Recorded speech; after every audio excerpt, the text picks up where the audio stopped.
សួស្តីអ្នកទាំងអស់គ្នាអញ្ចឹងយើងចូលមកនៅក្នុងវីដេអូបន្ទាប់នេះគឺយើងធ្វើសារទៅលើមេរៀនយើងបន្តតទៅនឹងមេរៀនទី4 page layout yes អញ្ចឹងនៅក្នុងវីដេអូមុនយើងបានសិក្សាហើយនៅក្នុងមេរៀនទី3តទៅនឹងinsert yes អញ្ចឹងនៅក្នុងវីដេអូនេះយើងនឹងសិក្សាទៅលើមេរៀនទី4ដែលយើងសិក្សាទៅលើ page layout វាម្ដងអញ្ចឹងនៅក្នុង page layout នេះខ្ញុំចែកជា step ធំទាំងអស់មានចំនួន5ដែលទី1យើងសិក្សាទៅលើ theme ទី2គឺ page setup យ៉ាប់ទី3គឺ scale to fit ទី4 set option ហើយនិងចុងក្រោយគឺ rank អូខេអញ្ចឹងជាទូទៅនៅក្នុង Microsoft Excel ទាំង2000មិនក៏វាមានចំណុច5ហ្នឹងដែរ yes ទី1គឺតទៅនឹង theme អញ្ចឹងជាទូទៅគឺ theme នេះគឺយើងប្រើសម្រាប់ដាក់ style តទៅនឹង font color effect របស់ cell អញ្ចឹងតទៅនឹង cell គឺយើងប្រើ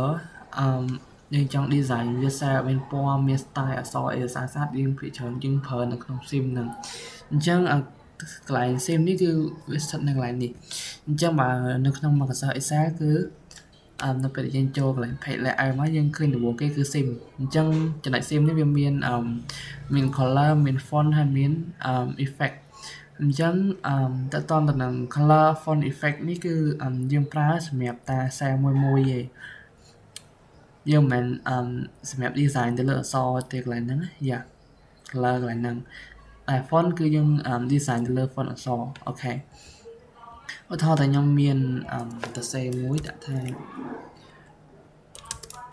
Lee Hoshan អីចឹងទៅអូខេខ្ញុំប្រេកអស់យើងធំបន្តិចដើម្បីឲ្យកាន់តែមើលទៅងាយស្រួល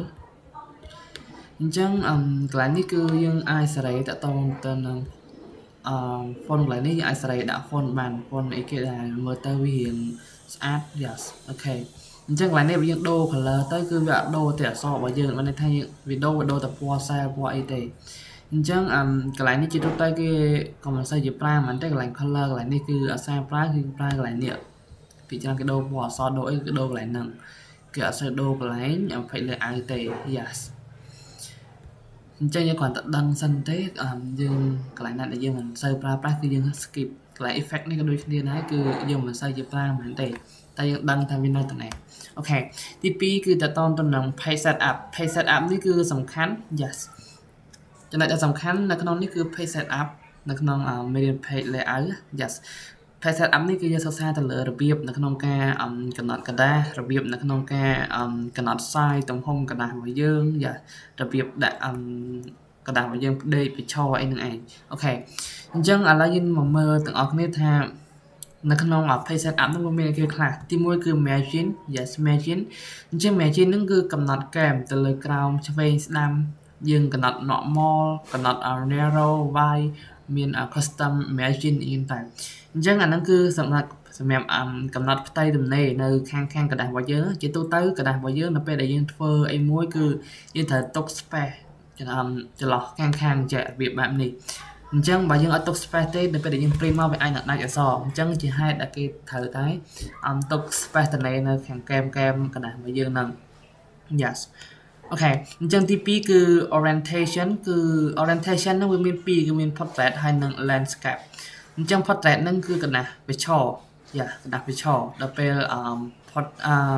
sorry portrait ហ្នឹងកណ្ដាស់វិឈរហើយនិង landscape ហ្នឹងគឺកណ្ដាស់ផ្ដេកឬក៏កណ្ដាស់ដេកអញ្ចឹងកណ្ដាស់ផ្ដេកនិងកណ្ដាស់វិឈរគឺកន្លែងនេះគឺ orientation ហ្នឹងអញ្ចឹងកណ្ដាស់នេះនៅក្នុង slide នេះគឺកណ្ដាស់យ៉ាកណ្ដាស់ផ្ដេកអញ្ចឹងបើយើងចង់បានកណ្ដាស់វិឈរយើងយក portrait មកនៅក្នុងហ្នឹង yes អញ្ចឹងនៅក្នុង Excel យើងចូលទៅមើលទាំងអស់គ្នាថាវាប្រើមិនយ៉ាកន្លែង margin នេះគឺយើងដើម្បីកំណត់ទៅលើกระดาษរបស់យើងអញ្ចឹងវាមាន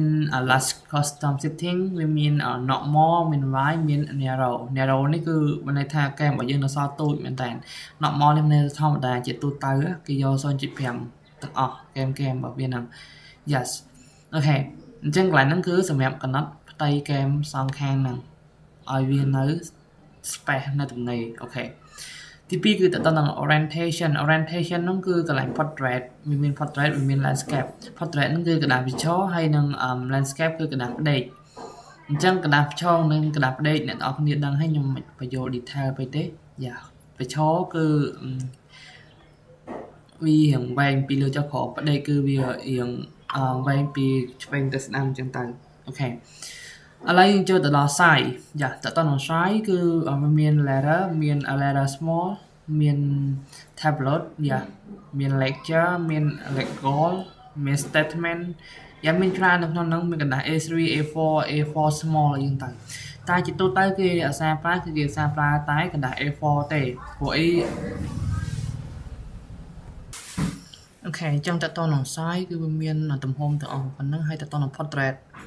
ផុតអីហ្នឹងគឺតើតើនឹងកណ្ដាស់ផ្ដេកកណ្ដាស់វិឈរឥឡូវយើងចូលដល់ print area print area ហ្នឹងគឺសម្រាប់យើង print preview មើលជាទូទៅគឺឯកសាររបស់យើងគឺមុននឹងយើង print ចេញឲ្យឬក៏យើងយកឲ្យគេ print គឺយើងត្រូវការ preview មើលសិនថាឯកសាររបស់យើងវានៅកណ្ដាលនៅឬក៏វានៅវិឆិតខាងណាយើងត្រូវសេរីវាឲ្យនៅកណ្ដាលអញ្ចឹងកន្លែង print area នេះគឺវាសំខាន់នៅក្នុងហ្នឹងអញ្ចឹង print area កន្លែងនេះគឺវាមាន print area នេះគឺយើងselect កន្លែងណាគឺវា print កន្លែងហ្នឹងកន្លែងនេះយើងចង់ print កន្លែងណាគឺយើង print កន្លែងហ្នឹងសម្រាប់បើយើងមានម៉ាស៊ីនផ្ទាល់ខ្លួនអានេះយើងប្រើ print area ឧទាហរណ៍ថាខ្ញុំមានទិន្នន័យ2អញ្ចឹង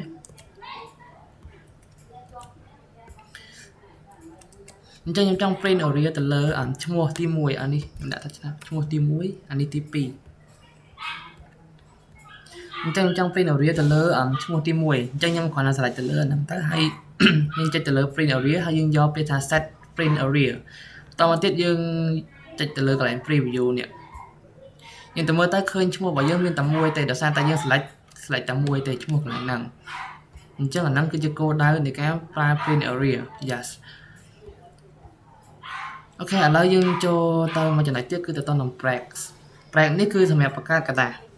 អញ្ចឹង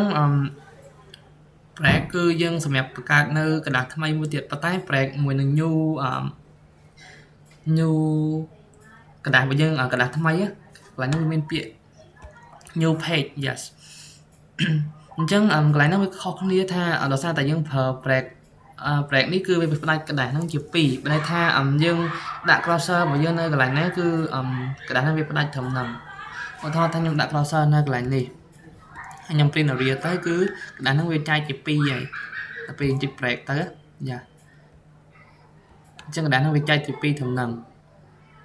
អូខេអញ្ចឹងកន្លែងនេះគឺបើយើងយកទៅ print ខ្លួនឯងបានយើងត្រូវស្មុគស្មាញប៉ុន្តែជាទូទៅនៅក្នុងការងារ Excel របស់យើងគឺជាទូទៅយើងមិនសូវជាប្រើហ្មងទេព្រោះតែយើងធ្វើឯកសារឲ្យ print ភ្លាមខ្លួនឯងអញ្ចឹងអាហ្នឹងយើងត្រូវការដឹងឲ្យបានច្រើនតទៅនឹង print area តទៅនឹង break ឯហ្នឹងបន្តមកទៀតគឺ background នេះគឺសម្រាប់ដាក់ផ្ទៃ background នៅខាងក្រោយប៉ុន្តែជាទូទៅនៅក្នុង Excel គេមិនសូវជាប្រើហ្មងទេនៅក្នុង background នេះប៉ុន្តែនៅក្នុង Word គឺប្រើទលំទលាយពីចាំប្រើច្រើននៅក្នុង Word ប៉ុន្តែ Excel ជាទូទៅគេមិនសូវជាប្រើហ្មងទេដោយសារតែកម្មវិធី Microsoft Excel ហ្នឹងគឺយើងប្រើដើម្បីគណនាដើម្បីសរសេរទិន្នន័យអីទេអញ្ចឹងជាទូទៅគេមិនសូវជាប្រើហ្មងទេគ្រាន់តែយើងត្រូវដឹងថា background វាស្ថិតនៅទីណាហើយយើងចង់បានគឺយើងត្រូវចុចទៅលើ tool ណាខ្លះអូខេឥឡូវយើងចូលដល់ print title នេះក៏វាមិនសូវជាសំខាន់ហ្មងតែកន្លែងនេះគឺ print title នេះបានន័យថាយើង select ទៅលើកន្លែងណាក៏វា print កន្លែងហ្នឹងដូចគ្នាដូចតែ print area ដែរទេតែមួយកន្លែងហ្នឹងគាត់ថាចំណុចពិសេសរបស់វាគឺនៅពេលដែលយើង print ទៅវាស្ថិតនៅខាងលើគេព្រោះអី title បានន័យថាវាស្ថិតនៅខាងលើវាអាចស្ថិតនៅខាងក្រោមទេអញ្ចឹងកន្លែងហ្នឹងគឺយើងមិនសូវជាសំខាន់ទេប៉ុន្តែអ្វីដែលសំខាន់គឺសំខាន់កន្លែងនេះកន្លែង page order នេះអញ្ចឹង page order ជាទូទៅនៅក្នុង Microsoft Excel របស់យើងគឺយើងអាចទៅសេទិន្នន័យហ្នឹងចុះខាងក្រោមចេះឬក៏មួយទៀតយើងអាចទៅសេតដាក់អញ្ចឹង yes okay sorry អញ្ចឹងអាចទៅសេនៅនេះហើយទៅសេនៅនេះមួយទៀតអញ្ចឹងដើម្បីកំណត់អញ្ចឹងយើងត្រូវធ្វើម៉េចយ៉ាអញ្ចឹងឡើយនេះវាមាន down then over ហើយមាន over then down អញ្ចឹងដល់ពេលដែលយើងយក down then over ន័យថាឯកសាររបស់យើងគឺវាចុះក្រោមហើយ វាបានវាឡើងលើតើដល់ឯកសាររបស់យើងចុះក្រោមហើយវាបានវាឡើងទៅលើវិញប៉ុន្តែបើយើងយក over then down គឺវាឯកសាររបស់យើងវារត់ទៅបដាអញ្ចឹងឯកសារនេះទី1អានេះ page ទី2ទី3ទី4យើងទៅ yes អូខេ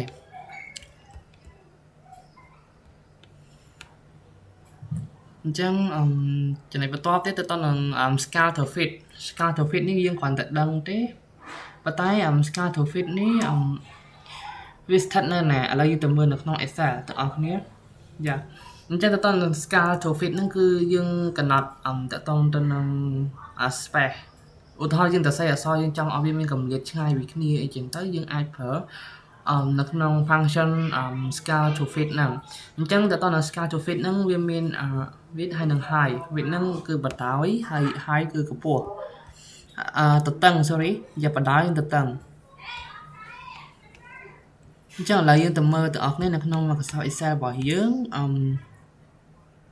yes នេះគេហៅថា scale to fit ទាំងអស់ហ្នឹងណា yeah response scale to fit ហ្នឹងវាមាន width មាន height ហើយមាន scale អញ្ចឹង width នេះយើងអាចសេរីបានតែជាទូទៅយើងប្រើ automatic បានន័យថាវាសេរី auto នៅពេលដែលយើងកំណត់ទៅវាសេរី auto ប៉ុន្តែបើយើងចង់កំណត់ខ្លួនឯងក៏កំណត់បានដែរកន្លែងហ្នឹង yes វាមានយើងអាចចុចពីលើវាទៅហើយយើងសេរីខ្លួនឯងទៅហើយ scale នេះយើងចង់បានមិនមែនចាំបាន 100% ចង់បានតិចជាងហ្នឹង 95% អីយើងអាចកំណត់បានកន្លែងហ្នឹងអូខេយើងចូលដល់ចំណុចមួយទៀតតកតងទៅនឹង set option ហ្នឹងកន្លែងហ្នឹងក៏សំខាន់ដែរដែលខ្ញុំធ្លាប់បញ្យល់ឲ្យមួយសារកន្លែងដែលយើងរបៀបនៅក្នុងការលាក់ tool មួយចំនួនយើងអត់មានអញ្ចឹងយើងត្រូវការបើកវិញកន្លែង set option ហ្នឹងឯងអញ្ចឹងវាមាន grid line yes សម្រាប់បង្ហាញនៅកលាក់នៅ grid line នៅក្នុង set បន្តមកទៀតគឺមាន heading នេះដើម្បីបង្ហាញនៅកលាក់ row ឬក៏ column អីហ្នឹងឯង yes ហើយបន្តមកទៀតគឺ view ហើយនិង print គឺ view ហើយនិង print ហ្នឹងយើងប្រើសម្រាប់ checkbox ឬក៏សម្រាប់print នៅ grid line ហើយនិង heading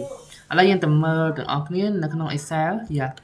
អញ្ចឹងតើតទៅនឹង set option នេះសំខាន់នៅពេលដែលអ្នកទាំងអស់គ្នា create ទៅលើអស់នេះគឺនៅពេលដែលអ្នកទាំងអស់គ្នាដក view ដកអីទាំងអស់ទៅវាបាត់អស់គ្នាអញ្ចឹងពេលខ្លះយើងចូលទៅកាន់ Excel របស់គេគឺអត់មានទេតទៅនឹង row column អីអត់មានទេកន្លែងនេះក៏អត់មានដែរតទៅនឹង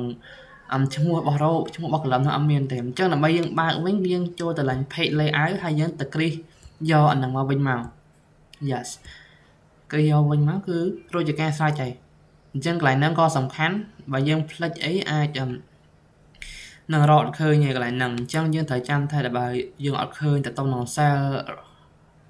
កន្លោនបែបនេះឬក៏យើងអត់មានទៅនឹង column អត់មាន row អញ្ចឹងយើងត្រូវការចូលកន្លែង page layout ហើយយើងមើលពាក្យថា set option ហើយយើងទៅ click សញ្ញាកន្លែង view ហើយនឹង print អស់មកអូខេអញ្ចឹងទៅដល់ចំណុចបន្ទាប់ទៅដល់នឹង rank កន្លែងនេះគឺតកតងទៅនឹងរបៀបនៅក្នុងការវិជា object អញ្ចឹងកន្លែងនេះវាអត់សូវសំខាន់មែនទេតែសំខាន់ចំណុចសំខាន់គឺកន្លែង align ជាទូទៅនៅក្នុង Microsoft Excel នៅក្នុងប្រទេសកម្ពុជាគឺនៅកន្លែង bring forward ហើយនិង send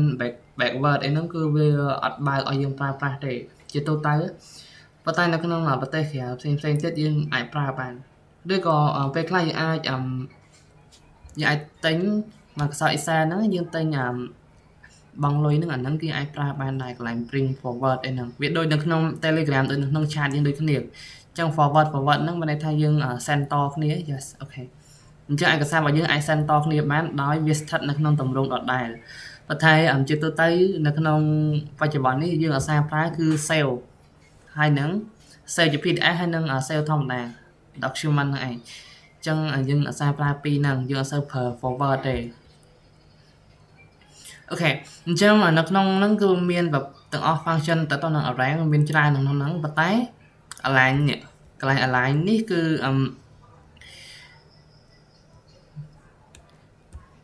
វាមាន3កន្លែងនេះគឺវាមាន snap to grid វាមាន snap to shape ហើយនឹង view grid line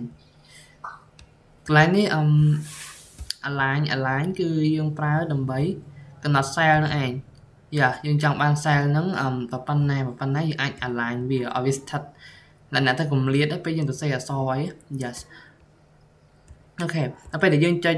grid align គឺ cell របស់យើងបាត់អស់អញ្ចឹងវិធីដោះស្រាយគឺកន្លែងដដែលដល់ពេលដែលយើងបាត់cell ទាំងអស់អញ្ចឹងយើងត្រូវការទៅគ្រីសកន្លែង view វិញអញ្ចឹងដល់ពេលយើងគ្រីសលើ view គឺវាមានវិញហើយអញ្ចឹងពេលខ្លះយើងចុចទៅលើ align នឹងឯងដែលយើងច្រឡំយើងចុចឲ្យវាបាត់អស់ link ហើយយើងអត់ដឹងថាកន្លែងណាយើងបើក cell នឹងវិញហើយអញ្ចឹងយើងចុចកន្លែង page layout នឹងដដែលហើយយកពាក្យ view grid line នឹងអញ្ចឹងនៅក្នុងតកតងទៅនឹង function page layout នេះអ្វីដែលសំខាន់បំផុតនៅក្នុងហ្នឹងគឺទី1គឺតកតងទៅនឹង page setup សំខាន់បំផុតគឺយើងត្រូវការប្រើទី1គឺតកតងនឹងកំណត់ផ្ទៃសងខាងกระดาษហ្នឹងឲ្យវាស្ថិតនៅទំនេរទំហំប៉ុណ្ណាអញ្ចឹងតកតងនឹងផ្ទៃกระดาษទំនេរកែមហ្នឹងវាមាន last custom setting វាមាន normal មាន right ហើយនិង narrow ចឹងវាមានច្រើននៅក្នុងហ្នឹងទៀតយើងអាចកំណត់ខ្លួនឯងក៏បានដែរកន្លែងហ្នឹងយើងអាចវាយលេខបញ្ចូល yes ចឹងកន្លែងហ្នឹងយើងអាចកំណត់បានមួយទៀតគឺតកតនឹង orientation ហ្នឹងគឺមាន2វាមាន portrait ហើយនិង landscape portrait គឺកណ្ដាស់ប្រឈរហើយ landscape គឺកណ្ដាស់ផ្ដេកចំណែកបន្តទៀតគឺតកតនឹង size ហ្នឹងគឺកណ្ដាស់ប្រភេទកណ្ដាស់មានកណ្ដាស់ A4 កណ្ដាស់ A3 កណ្ដាស់ letter small អីចឹងទៅមាន legal a statement អីមកកណោនៅក្នុងហ្នឹងចឹងជាទូទៅយើងប្រើកណ្ដាស់ A4 កណ្ដាស់ A5 ទេអញ្ចឹងកណ្ដាស់ A4 យើងប្រើកណ្ដាស់កិច្ចការធម្មតាកណ្ដាស់ A5 យើងប្រើសម្រាប់ design សម្រាប់ដាក់ quiz ឲ្យកូនសិស្សហើយអញ្ចឹងយើងអាចប្រើកណ្ដាស់ A5 បាននឹងទំហំទូចកន្លែង print area នេះក៏វាមិនសូវជាចាំបាច់ហ្មងទេបើយើងមិនជាអ្នក printer អ្នកអូកណ្ដាស់អូអីហ្នឹងយើងមិនសំខាន់ហ្មងទេកន្លែងហ្នឹងតើតនឹង3ហ្នឹងយ៉ាហើយចំណុចដ៏សំខាន់មួយទៀតគឺតកតងទៅនឹង set option នឹងឯងដែលយើងសម្រាប់លាក់ tool បង្ហាញ tool ផ្សេងៗនៅក្នុងហ្នឹងវាមានបង្ហាញតកតងនឹង row column បង្ហាញទៅនឹង cell អីហ្នឹងអញ្ចឹងចំណុចសំខាន់ធំពីរក្នុងហ្នឹងគឺវាមាន page setup ហើយនិង set option នៅក្នុងហ្នឹងអញ្ចឹងនៅក្នុងវីដេអូហ្នឹងគឺមានប៉ុណ្ណឹងយើងជួបវីដេអូបន្តតកតងទៅនឹងការសិក្សាទៅលើ function របស់ formula វិញម្ដងតកតងនឹង formula នេះគឺសំខាន់រួមមុនផ្សេងៗដែលមាននៅក្នុង Excel គឺខ្ញុំលើកមកមួយចំនួនដែលយើងឧស្សាហ៍ប្រើប្រាស់អញ្ចឹងយើងនឹងជួបគ្នាវីដេអូបន្ទាប់បាទអរគុណច្រើន yes ជំរាបលា